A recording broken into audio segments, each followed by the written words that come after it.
ñu wax ci mbirum mairie bu Ndakaaru xam nga élection yi jàpp nañ ko le 25 août bi nga xam ne moom la ñu dëkkmal ngir nag fal beneen maire bu bees buy remplacer Barthélémy Toye Dias ci jamono jooju niki tey jii Cour suprême moom tamit mu mel ni ku perturber plan bi nga xam ne pouvoir bi am na ko ndax nee nañu dinañ càmbar recours bi nga xam ne Barthélémy Dias déposé woon na ko loolu tam dinañ ko càmbar le 18 septembre carte gi jaxasoo na de. ah mais yàqu ci dara. mais ça n'a. mais léegi su fekkee ñoom càmbar nañ ko. waaw jox Barthélémy Dias dëgg. ça veut dire que ki ñu fal foofu le 25 dafay tëb pour Barth dellu si waat. léegi yow da nga xalaat ne Barth mën naa am foofu dëgg bu yoon di dox ci yoon Barth mënu faa am dëgg. ah Cour suprême la. non moom laa lay wax Cour suprême attewul ci fond ci forme lay atte. ndax les droits est-ce que gars yi jaar nañ ko fañ ko war a jaar. ko war a jaarale waaw. les articles yi nekk ci code électoral bi ñoom ñoo ne l'administré wala le citoyen bu constater que ni le maire dafa nekk situation d'inéligibilité mën na saisir l'autorité compétente mooy le préfet ou même le ministre des collectivités territoriales bu ko saisiree kooku day bind conseil bi wax la ne leen day destituer le maire après conseil bi ñoom ñooy réunir pour am un maire intérimaire ba keroog ñuy fal maire mooy li ñuy waajal nii. le 25. forme yooyu yëpp est-ce que jaar na ci yoon ni ñu ko defee loolu la conseil cour suprême di xool ndax lépp respecté nañu droit wu waa ji oui sa waaye da nga war a tëb nga tëb. doonte cour suprême nag ci àtte yi weesu yëpp. ah baax na. gaa ñi am na benn gët bu ñu am si ñoom. ñoom rek nag ñoo mën a setal seen der. ci yenn bët yi leen gaa ñi di xoolee. fekk si wu ma la de man damaa wax ni mu war a demee. moo tax gis nga wax constat bi. moo tax man foofu. waaw moo tax ñu bëri loolu yëpp la ñuy tiit. mais man tiituma ko de. ma ne la amul tiitaange. man de verdict bu am. verdict bu génn c'est bien. Si la Cour suprême décide de rétablir Barthélémy Dias dans ses droits de maire. C'est bien. su defee saafaanoo c'est bien. ndax lan. parce que tey bu ko rétablir l'État dana xam ñan la amal affaire mu jël ses responsabilités. surtout. parce que quand tu tardes à prendre tes responsabilités des gens vont prendre tes responsabilités. C'est la énième fois ñuy débouter État. Et État n'a pas voulu prendre ses responsabilités tey bu ñu jëlee Barthélémy Dias delloo ko waat ca mairie ba dama naan c'est bien fait parce que boo jëlul ses responsabilités ay nit jël sa responsabilité à ta place. Pourquoi aujourd'hui ñu dëgmal élection rek ñu annoncé ne. dañuy xoolaat recours. dinañu prononcé wu ci recours bi telle date. le 18. man état boo nekkee yor état yor tous les pouvoirs boo jëlul sa pouvoir lu la ci arrivé yow la point barre lu la ci arrivé yow la man maa yor samay cëggalu guy man maa yor samay pouvoir mais si je ne l'exerce pas pour marquer mon autorité mais lu ma ci dal laa faute à qui kan moo faute xanaa yow. dañ la jox pouvoir pour nga exercer ko mais si doo utiliser wul say pouvoir pour mën a gouverner tranquillement mais loolu ci dal yow la du keneen tey daw yi gars yi di daw nii da di gulet ñaata ñun ñoo fi daw est-ce qu'on a pris des mesures pour empêcher cela kan mooy daw suba xamuloo donc lu arrivé rek c'est eux ñoom la gis nga ñi bëgg a gouverner yëpp ba ñëwee ils se sont donné les moyens et les mécanismes pour bien gouverner. Macky Sall Ablaye Wade noonu la def Macky Sall ba mu ñëwee à tort ou à raison noonu la def ñii waaw baax na. dana waar de. yow tu ne peux pas gouverner tout en maintenant l'ancien système mënul nekk. système bi nga xam ne dafa xeex ak yow pendant des années pour que tu n'arrives pas au pouvoir nga bëgg a ñëw compter sur les mêmes éléments pour gouverner c'est pas possible. déedéet. ce n'est pas possible boo ko defee yaa ngi xoolal boo ko defee yaa ngi nax sa bopp ndax loo xëy gas balaay ngoon ñu suul ko nga bëgg a dëkkee noonu ba kañ. mënul nekk de. moo tax man je ne m'inquiète pas ci la bonne décision le Cour suprême di jël lu mu jël rek dama naan voilà c'est normal. lu mu jël rek dama naan c'est normal. Il y a beaucoup de choses aujourd'hui qui échappent au pouvoir te war ko woon échapper. déedéet. soo bëggee gouverner dafa am ay leviers yoo xam ne da nga koy téye ne ko niij sa loxo et je le dis je le rappelle Marieta. tey cette fédération sénégalaise là ne devait pas comme ça nii ñu ko tegee nii waruñ ko woon tegee nii. waruñ ko woon tegee nii ñan ñoo nekk ci fédération sénégalaise de football dama koy wax di ko waxaat di ko naqarlu yow yaay génne sa xaalis yow yaay financé yaay subventionné da ngay am une mainmise et un contrôle ci say structures yi. loolu mooy tax nga mën a defar sa projet.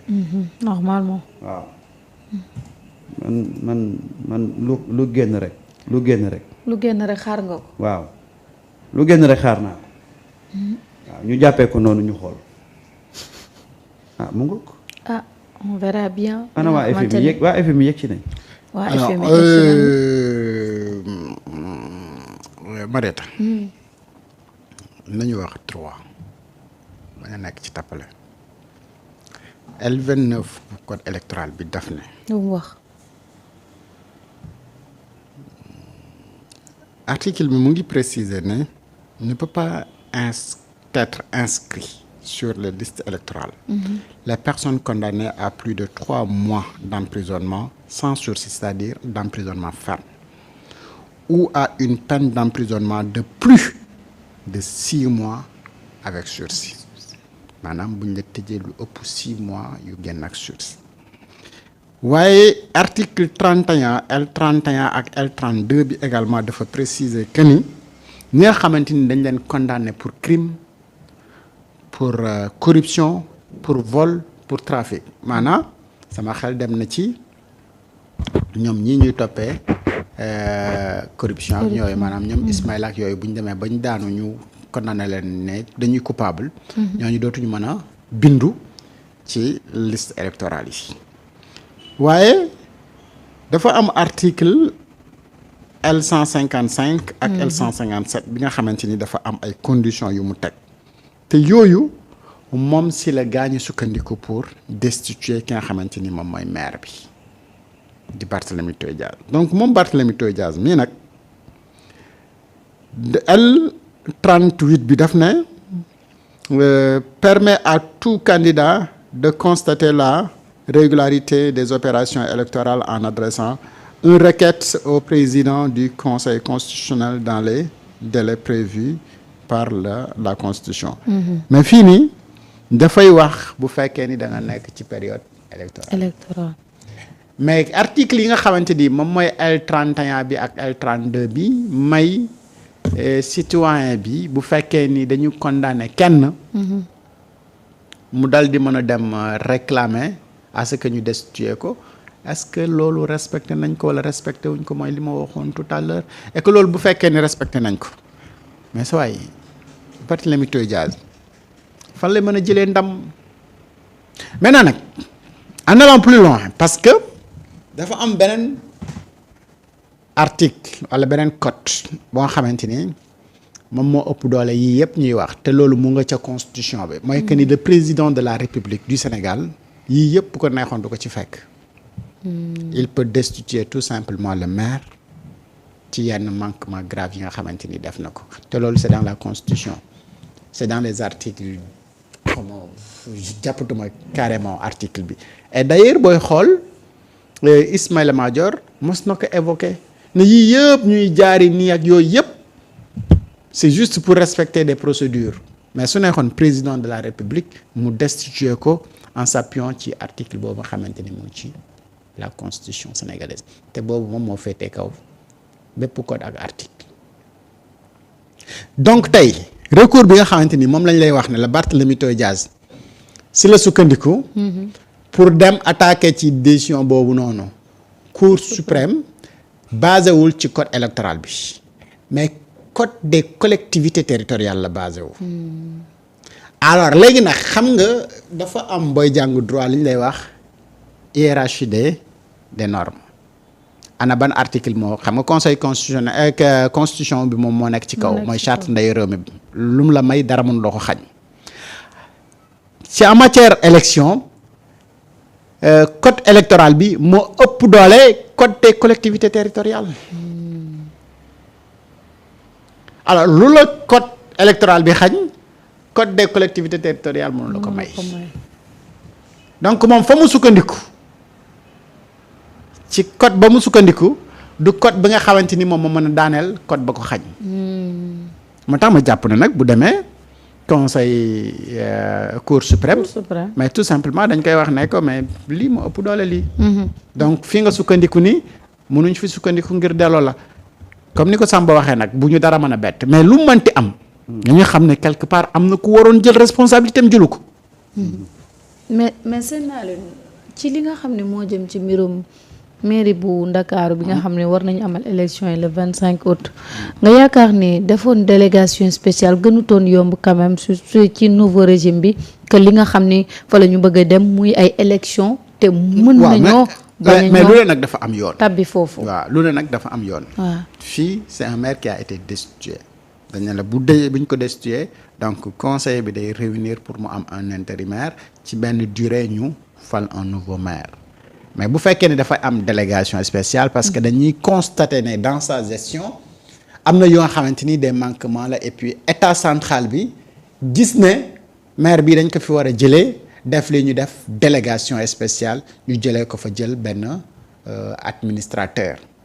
nga xamante ni administrateur la ñu teg ko fa comme nekk maire mais dans ce cas mais mënuñu def délégation spéciale pour la mairie de Dakar. mais bu ñu non le 25 ak lu mënti am le 25 bi on saura. kenn mooy nekk le nouveau maire. le temps le 17. le 18 septembre 18 septembre ñu déglu cour suprême lan la ñuy wax et bu boobaa nag dinañu mën a ñëw. càmbar mbir yëpp du début jusqu'à la fin. mais fii ñu toll nii tembe nii. mooy que ni procédure bi mu ngi suivre yoon bi mu war a jël. amagul lenn lu nga xamante ni niru na ak lu kenn violé lenn. violation buy am rek le 18 la ñuy xaarandi pour ñu mën a wax ne fii am na manquement. d'accord. mais même Barthélémy il sait ça. il sait que dans cette procédure là amul fenn fu ñu mën a sukkandiku ne. def nañ entorse au droit d'ailleurs looloo tax coowam li muy bëri yëpp dégguloo ko benn yoon mu attaquer le régime en place. pour parler de vice ou de forcing. et je pense que même su neexul ñenn ñi il faut apprendre à respecter le droit. la constitution les mécanismes yi nga xam ne des fois teg nañ ko ci yenn procédures yi quoi. pour que de toute façon quoi qu'il en soit ce qui a été fait concernant Barthélémy Dias dañ ko teg ci yoon tey dañuy dem nag am na droit dem saisir cour suprême am na droit dem saisir ko lu ci ruusee ñu kon ministre bi it am na droit demander à ce que le conseil se réunisse pour élire un maire. Et on avance. beneen question bi nga xam ne dama koy wax ba mu ko mayee. tey ñu ngi recevoir la délégation du FMI. ñu war a ñëw ak Sénégal ñu waxtaanee ci les mécanismes de financement. mais tey man damay profiter pour leeral benn affaire. gis nga tey Sénégal à l'état actuel dette bi les Sénégalais devaient refuser de payer cette dette là. lu tax. Marieta lu tax ñu leb lan moo waral ñu leb. nee nañ pour dugal ko ci réew mi. Marieta dugaluñ dara ci réew mi dañu leb pour une répression. Macky Sall ci campagne de répression bi mu nekkoon ci la leb xaalis bi la preuve mooy regarde les 18 000 milliards ou les 24 000 milliards yi mu leb en termes d'investissement lañ la ci def rombul 10 milliards. 10 000 milliards romb ko. kon ça veut dire que li mu leb yëpp daf ci duggoon pour réprimer sa population. Est-ce que c'est cette population là aujourd'hui qui doit payer cette dette là. Je te fais un petit rappel Marieta. boo xoolee Afrique du Sud ci apartheid dañu emprunté woon xaalis bu baree bari pour dal ci kaw sud-africain yi mais ba nga xamee ne régime apartheid bi dafa daanu mais dafa am ay personnalités yu bari yoo xam ne ku ci mel ni ñoom Desmond Tutu mais dañu demander à ce que bor boobu ñu annuler ko parce que lebuñu ko pour les sud-africains mais dañ ko leboon pour def benn répression ci les sud-africains benn la nga dem Irak ci Saddam Hussein dafa leboon xaalis bu bëri pour financer la guerre Iran-Irak mais bi ñu paree les Irakiens avaient dit non bor bi duñ ko fay parce que Saddam Hussein moo ko def ci coobare boppam moo ko def pour ses intérêts personnels nga dem Haïti premier pays noir indépendant dañu fa leboon xaalis bu bari mais lan lañ ko doon utiliser pour def répression population bi dañu après toog ñu duñ ko fay. waaw ñun tey bor bii nii ñu leb nii yëpp Marieta nañu wax diggante 2021 jàpp 2024